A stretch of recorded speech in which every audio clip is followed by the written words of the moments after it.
Right. Hello, everyone. This is Adrian Warnock here, and I'm here with Ebby and Sharyn. And well, I guess we might as well start with the good news, huh? Who's going to say it? Who's gonna share the good news? One of you two. Sharyn, you should. Well, we have. Shall I get the official? Let's get the official right now. What is that right now? So the fundraising, right at this second, is £189,617. Wow. Which is great. Great, yeah. Great, it's amazing. It's yeah, unbelievable. Yeah. And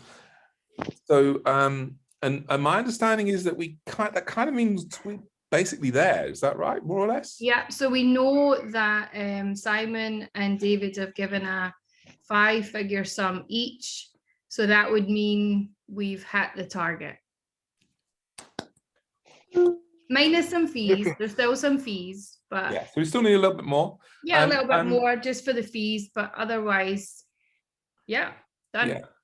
And Ebby is as always, is a real man of faith, because I remember, I'm pretty sure in our interview, I think it was right in the interview I did with you the other day. Feels like the other day. It was a week ago now, wasn't it? Almost. Yeah. That he was talking about wanting to set up a charity with any extra money. So, when you've got a target of 200,000, to think about extra is amazing. But obviously, you want to be able to help other people too, don't you? And such like so. People shouldn't stop giving, in other words, because obviously, and we don't know exactly, I suppose there might be extra needs that come up as time goes on as well. So that's right. So we're going to need a buffer just to be sure, because when Nathaniel was in for his chemotherapy, there was an overspend of about £6,000. Yeah. So having that buffer is quite helpful. Yeah. So anyway, and I've just suddenly realized there might be one or two people watching who are like scratching their heads and saying, what's all this about? So I obviously know very well, and Sharyn knows very well, and Ebby knows very well, but maybe Ebby, you could just give us a quick summary of the situation and why we're raising the money, just for anyone who's new to this. First of all, thank you to everyone who is made sure this has come true. Adrian, please, I want you to clap for Sharyn. Today is anniversary, first of all, and she's one of my when you have what they call a hunchback. Yeah. The hunchback means I'm going with you, you're not going anywhere. Where you go, I go. That's what she is. Yeah. She's been a big push to this, and I want to appreciate her. Well, Nathaniel's story. Should we just appreciate her then? Yes, please. Yes. I know what I'm like. I forget otherwise. Thank you, Sharyn. You're welcome. Thank you so much for your. If I'm allowed to speak my language. Yeah. But you stand for my back, Gidigba. It means you are behind me. Yeah. Nathaniel's story is quite touchy. I don't want us to go down that lane today. We were trying to raise money to treat this young man. He's my son, but he's a young man now. We met so many stumbling blocks, so many hurdles to cross, so many rivers, so many tears. But here we are today. We're able to count 180,000 pounds. Say that again, Ebby.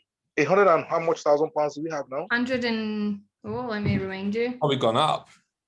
Just while we're talking, it's probably gone up again. That's what's been like all day. Yeah, 189,972. So nearly 190. Yeah. See, as at yesterday, we were struggling to get to 50. Yeah. The hospital treating him gave us a deadline. to raise the needed funds so as to, not their fault anyway, because they had to get the medications, they have to do their planning if we intend to do the bone marrow transplant, since we already have the stem cell ready. So that is why we are raising money. So it's not like it's overwhelming. I am moved to tears whenever I try to remember why we have to raise money and how far we have come. I remember this, for this same Nathaniel's course, I had to take him to the hospital. I counted in a month 11 times. I had to take him to the hospital in a month 11 times. It has been a journey, but here we are today. We have moved beyond all those days, and now we are so close to our desired goal. And that I wish for everybody listening, that whatever it is we desire, that it will come to pass, definitely. I thank you all so much. Thank you. My emotions are, taking control over me at the moment, but I thank you so much for giving my son hope, giving his family, like Adrian says, it is not coincidence that all these are happening. If it's once, yes. Twice, yes. But when it keeps going on and on and on, there's something else in between this. Thank you so much. Thank you so much. Thank you so much. Thank you. Thank you. You're welcome. Thank you. Yeah. I'm grateful. Thank you. Yeah, well, it's just amazing. So let's just take a little sort of step back for a minute, because a lot of people who are watching this, I guess, will have been on the Facebook group and may have seen Sharyn's name on there, or they may have seen Sharyn's name on the GoFundMe. But I guess, well, it's fairly obvious that Sharyn isn't like your blood sister or something, or Close. family member. Very close. But No. how did you get involved in all of this, Sharyn, and what have you been up to? There's a little bit of a backstory to this. So we've spoken about this, Adrian, that my husband was diagnosed with a mutation called the RUNX1 mutation, which gives him RUNX1 familial platelet disorder. And because he has that, he has a 50% chance of developing acute myeloid leukemia in his lifetime. That's a huge chance, isn't it, really? Yeah, it's been quite a journey for us. And we, have had the bone marrow checked, so he doesn't have AML. And I know how scary that is. To think that our children could have inherited the same gene and be in Nathaniel's position, it's terrifying. When I met Ebby, I was probably more of a hassle than help, because I asked so many questions. I was like, this can't be, this can't be the case. I was in this AML group trying to spread the word about the RUNX1 mutation, and I found the story and I thought, surely not. Surely there's not a child needing emergency care and is not getting it. It just can't be the case. And it was the case. And we went through, and he went over and over and over with me, and we tried all sorts of different routes and all sorts of different people. And at the end, it just came down to, we need to find the funds. Now, having worked in press relations before, I knew that press can be a double-edged sword, and it was a last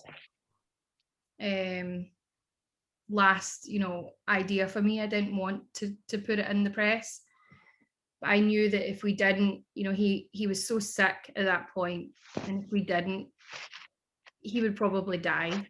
And I spoke with Ebby quite frankly that you know, this could open up a can of worms, and it could make it quite difficult, this process for them, because there'd be a lot of things said and it's open to public opinion, and it would be really difficult for them. And we had this conversation quite frankly, but we decided that that was what we would do. And I got in touch with some journalists that I'd worked with before, and an amazing lady at Reach PLC, she picked up the phone to me and heard me out. And if it wasn't for her, I'm really not sure we would have gotten to where we are now.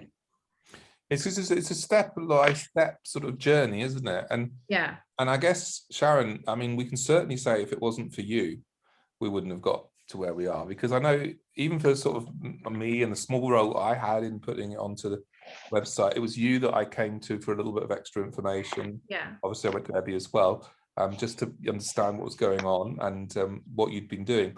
But essentially, what you've basically just told us is that you were just another person on a Facebook group who didn't know this family at all. You'd never met them. Still haven't met them face to face, have you? Or have you? No, we haven't. Face to face. Soon, but not yet. But not yet. And basically decided to treat Ebby's son as if he was yours. I guess that's the best way of looking at it. Decided to treat him the way you would want to be treated if you were in that situation. And I think that was one of the things that caught my kind of gaze about this whole thing, was just trying to put yourself literally in this family's shoes, and you know, to have traveled into the country, you know, in this case with a view to having an unrelated, well, what they thought was an unrelated, they had no idea what was going to happen, let's put it that way. Yeah. And then have this thing blow up. I mean, I thought, what if you'd gone to America or something to go on a holiday and you hadn't remembered to get travel insurance, or you thought you had travel insurance and you didn't, it turned out something went wrong with it, and you were there stranded with a child needing desperate help. And yeah, the thought that someone could not be funded, I mean, is just sort of shocking. And I guess when you sort of think about it, you can understand why the NHS has to take the position they do, because otherwise you'd be opening the floodgates to everyone. But it doesn't kind of feel right. It doesn't sit right, does it, this idea? No. And I think that's... Go ahead. I think had Ebby travelled knowing that his son had a terminal illness, I don't think it would stop me helping him. But what really struck me from knowing all the information, I've been privy to every hospital letter, every medical note, every test. You know, I have a file full of everything that Ebby sent me, so that if he says, can you send this to someone, it's there. And I've seen everything. And I know that he didn't have this diagnosis when he was in Nigeria.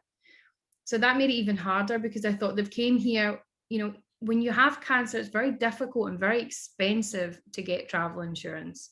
I know my husband can't even get insurance for his blood disorder. So how people expect a family to afford, whilst they're fundraising for an eye operation, insurance that would cover them against acute myeloid leukemia, it's just not going to happen. No. And so I put myself in their position, and I just thought, I cannot walk away from this. I cannot keep scrolling Facebook. I cannot close the chat window. I need to keep going until I can't go anymore.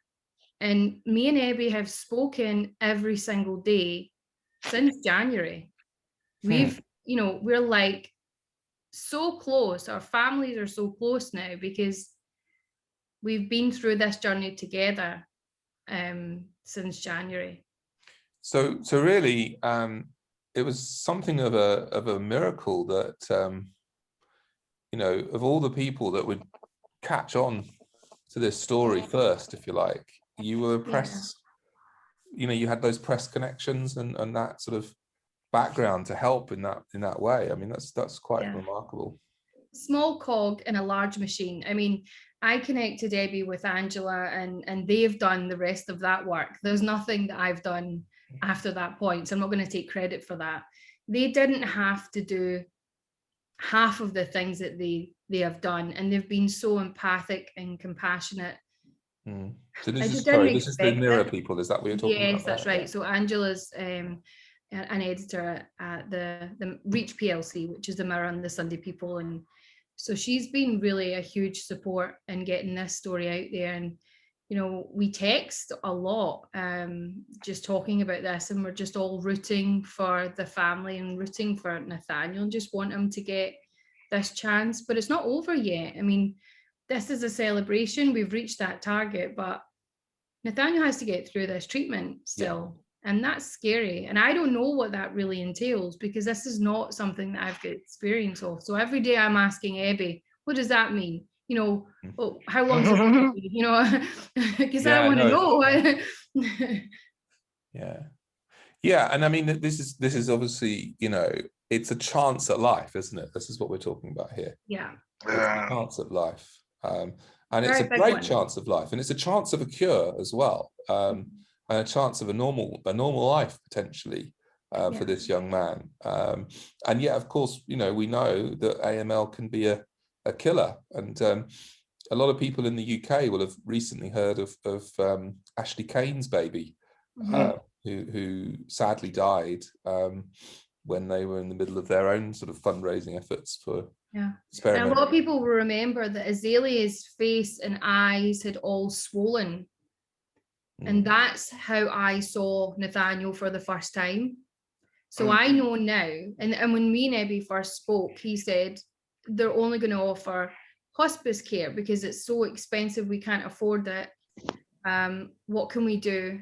And I thought, hospice care. So back in January, Nathaniel was going to be set up to die, and now he's been set up to live. Yes. You know, it speaks for itself. No, I mean, it's, and that hope is really important, and I think, you know, we don't want to go over all the ground that Ebby and I went over a week or whatever it was ago. Actually, I don't think it was as much as a week ago, was it? It was some few days ago. Yeah, a few days ago. But obviously one of the things that will come out in that, if you go and watch that, is just Ebby's faith, and obviously for him, you know, and it's very much a faith in God, but there's a hope there that, you know, he's really hoping and rooting for his son, but he's also not unrealistic. He knows that this isn't necessarily 100% guarantee, but it's a chance that any parent would want to take for their child. That's the point. Because there is, you know, every chance. And the amazing thing about blood cancers in general is that for children, you know, of my generation, when we were children, I know of someone personally actually who had blood cancer around that time. I didn't know him when he was a kid. He's actually a little bit younger than me, and back in the sort of 80s, I guess. And it was around that time, something like 80% of kids with blood cancers would die. So this is leukemia mainly. And now that figure's been turned on its head. And so about 80% will survive, provided they get the treatment they need, you know? And treatments are happening all the time. New treatments, new studies, new things are found. Just last week, I found out that one of the blood cells that my husband has looks remarkably like MDS. So there's now this understanding that they could be looking at someone with RUNX1 instead of someone with MDS. And this just happened in research. We don't always get you know, up-to-date research in our faces as such. It's sort of released in medical papers, but it's not always that obvious, but it's moving all the time. Yeah, and if I understand correctly, because I didn't think we mentioned this before, part of the reason why the original estimate came down was because of a clinical trial. Is that correct? Not a clinical trial, I don't believe. Is that right, Ebby? No, most of the times the paperwork you try to get from Google is outdated. Right, yeah. If you run to Google to check up a symptom, what you're going to see is going to scare you. So that's why we're having this disparity in success cases and cases of fatal cases. Like you mentioned, in the 80s and all that, 80%, But right now, I think they have some new drugs. And I think the doctors are also going back to see, go back to their notes and see what happens when they use this particular drug. So if you look at the treatment for the chemotherapy treatment for AML, or rather, most chemotherapy drugs used to be very toxic because it goes straight to the body, it kills good and bad cells, it doesn't care what I'm killing. Just go in and kill while the doctors begin to manage the symptoms and whatever comes with it. But now they have drugs that are not that harsh, that just go to, for instance, like Nathaniel's case, what I learned from the doctors was his own type of AML has to do with immature cells. So they have drugs now that make those cells mature and die off. And the prof said, he said the cells turn mature and they commit suicide. Yeah. So that's probably is a sign on the venetoclax range of drugs. Yeah. So that drug is being used in a number of different blood cancers now. And we're seeing this kind of cross-fertilization with a few other drugs where sometimes a drug will start off being used with one type of blood cancer, and then they obviously have to then see and test as to whether it might work in other types. And my understanding is that even if it's not a clinical trial, venetoclax is quite it's quite a new treatment for AML. So it's not treatment that's available in every country, for example. So the original estimate was 825,000, but that was an estimate on the files that came from Nigeria. So when Nathaniel went through his first stage of treatment, they found out he was much better than they thought. So the treatment came down because of that. And the treatment also came down because Gosh waived their private doctor's fees. And so they're now treating Nathaniel in their own time, which is amazing. Yeah. That's a huge thing to do. That's a huge thank you to Great Ormond Street and to the doctors there. This is some of the top specialists in the world. And they're often either treating, I guess they're mostly probably treating two groups, the NHS patients for the UK, who are obviously free but paid for by the government, and then obviously wealthy people who may be able to fund these kinds of treatments. So it's not particularly common, I guess, for people in this particular situation, certainly not in England anyway. I'm sure it's not the first, but it's not that common, is it? Yeah, I don't think I've heard of anyone doing this coming from a country and not been able to afford treatment and then suddenly been able to find the amount of money that we have. I just can't quite fathom how it's happened. Adrian, you see what I say about the coincidences? Yeah. You see what I say? They repeat themselves one too often. Yeah. Is that saying that lightning does not strike twice? Yeah. Yeah.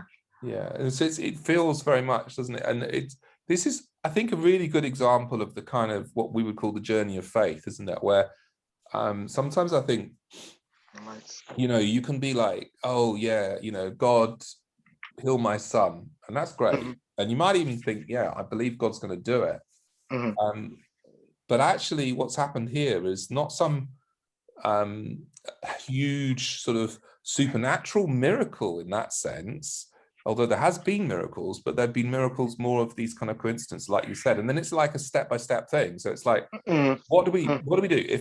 Okay, so my son could go to hospice or he could be treated.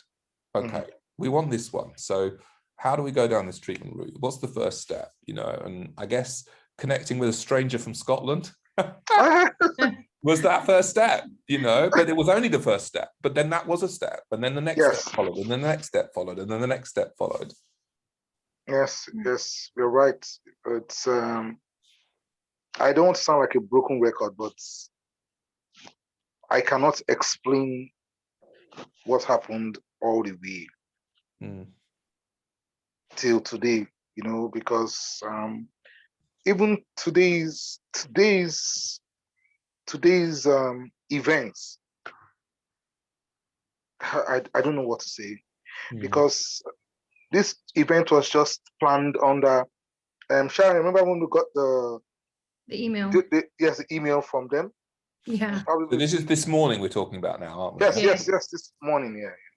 We got the email when the people did the stuff, where they did the newspaper stuff, The front page, yeah. Yeah, because it's step by step, isn't it? I mean, yes, this morning couldn't have looked at this without the newspaper, and probably as well without seeing that actually, some people are getting behind this, because this is a story, isn't it? It's like, look, we've raised 40,000 or whatever it was at that point. That's quite a big sum of money, you know. So that is just it. This every step of the way we were lifted.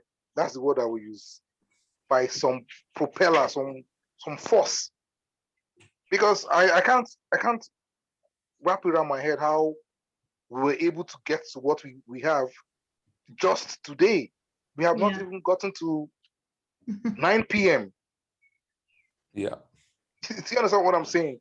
I feel like we need to check the number again, because it's probably gone up just while we've been talking. Probably has, yeah. Let me check. Just today. 191,740 Wow. pounds. So, it looks like before we go to bed there'll be 200,000 just in that account, I reckon, at this rate. But who knows? Just today, so I'm just trying to have a rewind of the whole events. Just today. Yes, the good thing about it is that every new day we had this new movements. Every new day we had this new movements. Now we have so many other calls. They want to do interviews and all that. And I'm saying, please let me hide my head. No, you can't do that. You gotta think of, Ebby, you have to think of all these other kids that you're going to help too. Sure. I was just joking about that. I know you are, but what I'm saying is that's a call on you at the moment. And you've got to be wise. I'm sure you have to turn some things down, but these doors open, and it's a rare opportunity, isn't it, for us to shine a light on this suffering, not just your son, but all these other kids. Because you've spoken about that before, haven't you? And you're one of the things that impressed me about you is the fact that most parents, I think, in this situation would be hyper focused on their son, and of course you are. But you've also been thinking about other people and trying to help other people on the forums and such like that. You've met with other parents with kids with their own story. The thing is, wherever you are, you have people around you that are just like you. So I know that a lot of kids, a lot of parents who are also in the same situation that I'm in. They might not be here in the UK. But we have them on social media. It's heartbreaking enough to see my own son going through this. The word is, yes, I have been helped, but there are some cases when you see them, you really want to do all you have to do to also help them, because their cases too are also as hopeless as my case had been, like January. So and we can't help all of them, and I think one of the things sometimes we look at the world and we look at the whole needs of the world and we think, there's nothing that little old me can do. But one of the things that's blessed me about this story is, even though we've had a few sort of large donations that you've mentioned, actually the vast majority of them have been like £10, £20, £30, maybe £50. Anything more than £50 is quite unusual as you look down that list. And so it really does show that there's an opportunity for us to just make a difference in front of our faces sometimes. Do you know what I'm trying to say? Like the thing that God puts in front of your face. So when I discovered that you were in my Facebook group that I run, and I didn't really know what was going on. But once I heard, I was like, okay, let me just get my head around this. I was a bit like you, guess, Sharyn, in a way. I was like, I've got to do something here. I've got to, and it's like I have a small part to play in this, and we can all have a small part to play in this, and it's a wonderful thing. Actually, I hope it's a liberating, hope-filled thing for people to realize that, you know, their £10 or they're hitting share on their Facebook or they're hitting retweet on their Twitter has all helped, because, you know, it's definitely built step by step by step. And then, of course, you know, this morning with Philip and, oh my gosh, what's her name? Holly, yes. I mean, that was a wonderful interview. And the doctor too. Yes, Sarah Odo, she was wonderful. I think probably she has idea of what is going on. So she really hit the nail on the head. I think she sat down to really understand leukemia. And you know, the funny thing about leukemia, it doesn't look at the size, your color, it doesn't look at the height, it doesn't look at anything. It could hit from 1 month old to 100-year-old. Yeah. So it's I really wish the research people will be able to come up with a treatment that would favor a lot of people, because it's so rampant now in the world. Sometimes I try to find out, where does it come from? Like, how can a child have leukemia, or where is it coming from? So, but the prof, I asked him some questions, you know, and he explained to me about genetic twitches. It could be along the line of the person was growing. But then now Sharyn, and I want to come back to the run 1X. Sometimes it's hereditary. Yeah. And no one knows. So there need to be a lot of talking to, you know, and a lot of research done on leukemia. So as to find out, is it caused by environmental issues? You know, we need to also ask, so that we're able to prevent, because prevention is better than, cure. Because just imagine you having to take those chemotherapy drugs, the devastation it brings. I read about some people that took theirs some years ago, and later on in life, they're having other secondary cancers. Yeah, that can happen, but so it's so difficult. It's a difficult one. Yeah.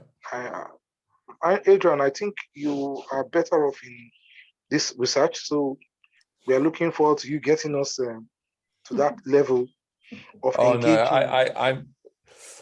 No, I mean, I'm not involved actively in research at the moment, Abby. I'm not well enough myself to do that right now, but certainly I'm keen to try and do my little bit in communication of some of the results and things, and trying to help us exchange information as you know, people who are experiencing this, and helping each other and supporting each other and sharing knowledge and sharing information as we learn more things. And I think there'll be a lot more of that over time. It's wonderful, Ebby, to join with you today in celebrating the fact that this next step, if you like, of your journey, and I know it's not the end, and I know there's many more steps to come, and some real challenging steps, because for a parent to knowingly put their child through some of the sort of suffering really that these treatments involve, I know it's for a good reason, but it must be really hard to do that, you know, because I've certainly seen, you know, what that can look like for people. It's not an easy thing. It might be long times in hospital and not feeling very well, maybe getting infections, all of these kinds of things as you go through these next steps. So, you know, our hope will be with you, our prayers will be with you, and our support will be with you all the way as a family. Thank you so much. Thank you so much. Thank you. And so, you know, we will obviously keep, you know, updating. Ebby's an author now on the Blood Cancer Uncensored website. There's also a website specifically for Nathaniel, and there's a Facebook group called Nathaniel's Angels. So, you know, by all means, guys can follow in any or all of those places to be a part of this story moving forwards. And if you've Yes, please. given some money, yes, you know, we love that. We love the fact that you've shared the story. But don't stop now, you know. Join our prayers together and for a good positive future for this lovely boy, and also follow the story and continue to share, and let's see, you know, additional funds raised so that other families can also experience the blessing of this kind of help. And that's the desire, and to support other families in whatever way is necessary, not just financially, but also sort of psychologically and one-to-one. I know it's been a huge challenge for you, and yet in that you've been supporting other families too, haven't you, Ebi? Yeah. What I intend to do is little knowledge I've gathered. I tend to put them together, and whatever material I have, I would also share with the general public for other families that are going through such difficult times. It's really difficult when your child is. If my child had like an infection, I won't be worried like this, you know. But leukemia, Yeah. even the word in Africa is a taboo. So how much more now know that your child has leukemia? Yeah. And it's AML, which is one of the deadliest form of blood cancers.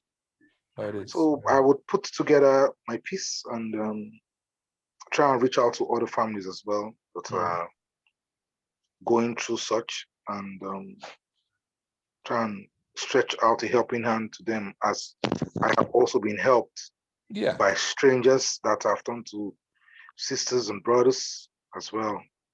It really does restore some of your hope in the positive difference that we can make in our lives. And I think that, you know, in a way, that's probably a good place for us to sort of land this, and just to challenge each of us that we don't realize sometimes the difference we can make. That chance encounter in a Facebook group that happened between Ebi and Sharyn, that chance encounter, you know, that you might have in a different context, where who knows what will lead to in terms of a new friendship and a new opportunity. But it's often an opportunity that we can miss if we're not careful to make a huge difference in someone's life. And instead of thinking about the whole world out there, sometimes it's good to just think about what's in front of my face. You know, what is God calling me to do? What is you know, what is coming together here where I can help? I've got the skills that's needed, or the money that's needed, or the little bit of social network influence that's needed to get a story out, or to encourage somebody, or to make a difference to somebody. Sometimes just to listen, let's be honest. It's quite important sometimes just to listen to somebody and hear their story, isn't it? Yeah, I didn't think when I got in touch with Ebi that I would be being part of that massive fundraising. I really didn't think that was going to happen. I just didn't want to leave them without trying. Yeah. So it sort of snowballed, and we started to get hints of something working. We just kept going. We kept going, and we kept pushing, and I kept saying to Ebi, just baby steps. As long as it's steps, as long as we're moving forward, as long as we keep going, then we're not going backwards. We're just going to keep going forward until we can run. And that's literally what happened. Yeah. Thank you so much, Sharyn. You're welcome. She's always every day. Always pushed me, you know. She's always pushed me. We will get this done. Yeah, we will get this done. We will get this done. So, yes, and there we are. We're now ready for the next step, huh?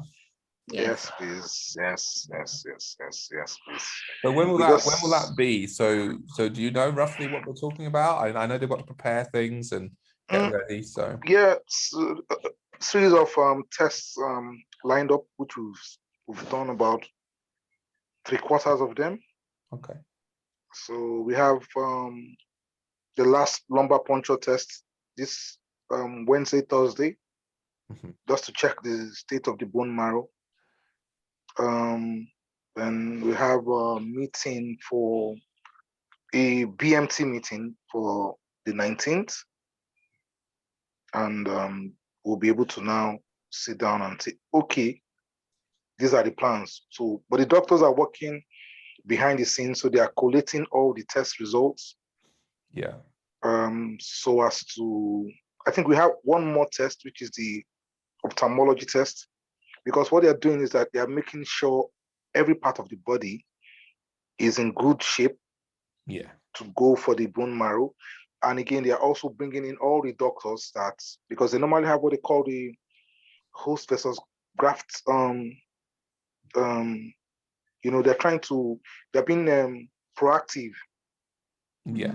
So as soon as those things come up, the doctors go back to their scans, and their reports, and now say, okay, before we started giving this stem cell, this is what happened.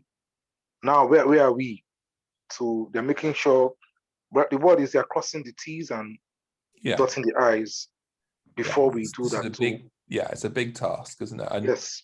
Because you're actually, for those people that don't understand what a stem cell transplant is, you're actually basically getting somebody almost to the point of no return, because you have to actually kill all the sort of stem cells that you have in your own bone marrow, because those are obviously at risk of producing more cancer. So you kill all the cancer, you kill all the stem cells, and at that point you would die.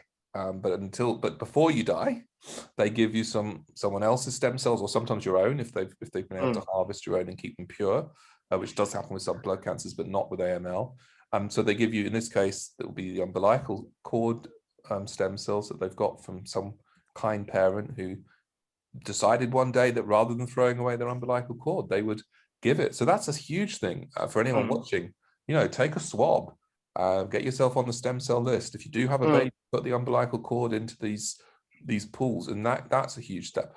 But those cells then obviously have to engraft, and they don't always, but hopefully they will, and most of the time they do now. They're quite good at that, getting them to grow into the body. And then, of course, as you just mentioned, there's the risk that the cells that are coming into the body might attack not just any last little cancer cells that might still be there, but also the body itself. So this is a huge challenge, and there are drugs that they have to give and various steps that they do. And they've obviously gone a huge way in this from the early days in how they do this. And it's amazing. And the guys at Great Ormond Street are among the best in the world at doing this. So you're in fantastic hands, and we'll be praying every step of the way. But it's going to be difficult. There's going to be challenges along the way, I'm sure. It's not going to be easy. So we'll as I say, we'll stand with you in that. And hopefully we're looking at a great example story for other people to have hope, because that's one of the other things, isn't it? We were on a group just the other day, weren't we, Eben? We were able to introduce you to somebody who's 20 years out from one of these the lady, doing well, and that was an amazing thing. Different blood cancer in that instance, but another aggressive one, and someone who thought that they weren't going to necessarily live, and 20 years on, they've got to see their children grow up and basically doing really well. So there was hope there. There's always hope. And I think it's always good to cling on to that, isn't it? To come back to the umbilical cord donation, not every hospital does it. So I had actually tried to donate all of my kids' cords, apart from my eldest, because it wasn't really known at the time. And our hospitals up here don't take them. Huh.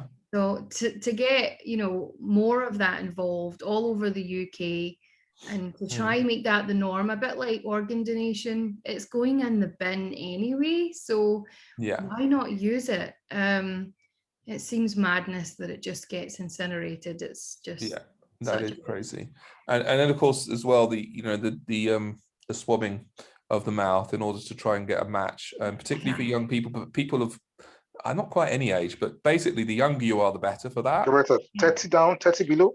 Yeah, but they do take some a bit older as well. They do take them over, and they're spreading that out more. So they're taking more older people. But the more the younger ones, the better. And so if you're a young person watching this, then please do, send off one of these swabs. You don't have to go somewhere. You can just get it sent to you. You just swab your inside of your cheek. And the only people that will get that information are the health people. And then you'll be going on to this great, fantastic database that is growing all the time. thousands and thousands of people on it, and usually nothing will happen, but sometimes you'll be matched, and then you can save a life. And there's not very many opportunities to save a life that directly, really. I mean, obviously some people do by jumping in a river or something and rescuing someone that way, but it's literally like that. It's as much a bigger hero as that. And I don't even know if the person that donated your cord blood or cords, umbilical cord will ever know that little decision they made one day, as you say, not to just throw it away and burn it, but to actually save it and see if it could be useful for someone else. Or somebody. They may never know that decision hopefully will lead to your child having a life, because only 20% of non-white people, so of any background other than white, will actually get a match. That's a match, yeah. You're right. So even Nathaniel, he couldn't amongst us and his siblings, nobody was a match. So they said for us, like it has to be one in four people. Yeah. To have a match. Yeah. So we're so lucky to get a match as soon as they made the call out. Yeah, which is amazing. Wow. So there's the challenge, I think, for people watching. It's not just about sharing the link, which is still worth doing. It's not just about donating some of your money, which again, it's still worth doing. It's not even just about praying for Ebi and for Nathaniel and for Ebi's wife, which is obviously much welcome, but it's also about, can I save a life with my blood? And for those of us who are believers in Jesus, and I know not everybody watching this will be, but for those of us who are, Jesus shed his blood for us. What more Christian thing could there be to give your blood for someone else that they might live? I mean, that's an amazing thought, isn't it? Very, very, very right. Thank you so much for that. It sent me some messages, Yeah. Thank you so much. Thank you. No, thank you, Ebi, and thank you, Sharyn. And it's been a huge privilege to get to know you both just a little bit in just the last week or so. And exciting to see. Fast tracked. Well, thank you, Adrian, as well. Fast tracked. Yeah. I said the airlifting I was talking about, the step, when you move a step, you could see, you just met her last week. We met last week, you could see the push. Yeah. There's something that just pushed you, like you've known each other for like forever. Yeah. And you're also dealing with your own leukemia as well, Adrian, and you're battling that as well as battling with us, and you've just jumped on this ship and you have helped it to sail. And without you, we would be much less than what we are now. So thank you for dedicating that time, and it's been a pleasure to get to know you as well. Oh, bless you. And it's like there's so many people that have all played their own little role, and I guess we all feel like little tiny cogs, but that's the crucial message. When we all work together, we'll work together. I've got a friend, a very lovely friend, who has not only donated a considerable amount of money, but when we were dealing with fundraising and opening accounts and wondering about tax, how do we protect ourselves, and her husband gave me free advice, that would have cost us a lot of money to get. So there's another piece of the puzzle, another it's that, isn't it? Every little bit coming together, and that's a beautiful picture, really. The kindness, it's like it's almost like a human body, where one part's the eye and one part's the mouth. And one part there's a little boy. The mom sent me a message. I'm crying. I don't know if I want you to tell us the story. Tell us the story. That message is the best message I received today. He used his money, £5. He says he wants to donate. Oh God! I know. Oh, don't! Listen, don't do this. I am not going to cry. I've cried all day. You can cry. It's all right. This morning. You're free to cry. Please cry. Oh, I can't do that on camera. No way. Yeah, you can. Yeah, you can. I have cried all day. Ebi's cried all day. And I sent a message back to the mom, telling the mom thank you. And the mom said that they are actually crying at home, that I actually replied their email. I was so touched by. He said they watched the TV show this morning, and he wants to use his pocket money, £5. Yeah. He said, "Mommy, give me my £5. I want to give it to this young boy to save his life." Yeah. What you said about people having to come together, this humanity, it's we should share the love and Yeah. I'm short of words. Thank you so much. No, Yes. there's so His name is Joseph. Joseph. Wonderful. The name is in my. Yeah, you won't forget that name. I And will that's the never thing, isn't forget it? that It's name. that it might feel like such a small thing, Yes. but it can make a huge difference. And I guess that's a message that'd be great to leave people with: is you can make a difference. Yeah. And this story proves that you really can. And Joseph, you might not feel like you can, but you really can. Didn't just donate his money; he gave, kindness and love that he didn't have to a complete stranger, and that made both of us well up. And I'm sure anyone who saw that story was the same. Yeah. Joseph, thank you, Joseph. Thank you, Joseph. And thank you, every other person. I mean, I started looking down the list, because I was kind of thinking, where's this all come from? I was expecting to see a sort of, I don't know, £20,000 here or £50,000 there. And that's what I thought. Like that, really. It was just that's like what I thought. I saw £10, 51,000, and then I saw 82,000, and I thought, oh my gosh, someone's donated a huge amount of money. Yeah. And I scrolled through, and I just saw all these £5, £10, £20, and I just thought, that's that's amazing. And you want to so kind of wish we could sort of give an email like you did to Joseph to every one of those. So if you are one of those people, absolutely. I'm going to say thank you. Thank you so much. You see, it's not just giving. You see, it takes kindness to give. Yeah.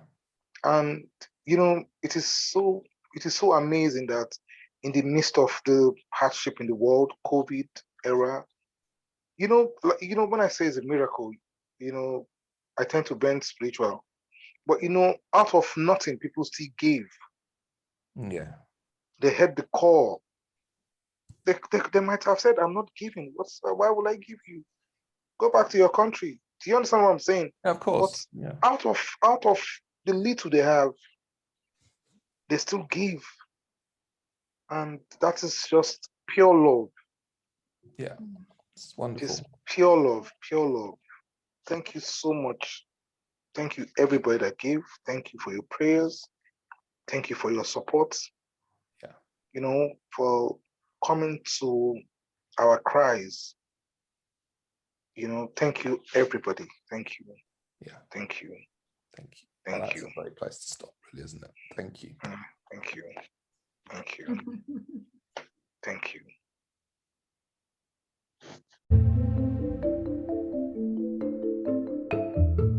Well, you've made it to the end of an episode of Adrian Warnock's Christian podcast. You must have some stamina. Well done. And if you liked what you heard, you know what to do. Subscribe, review, tell all your friends about it. And in the meantime, why not visit adrianwarnock.com?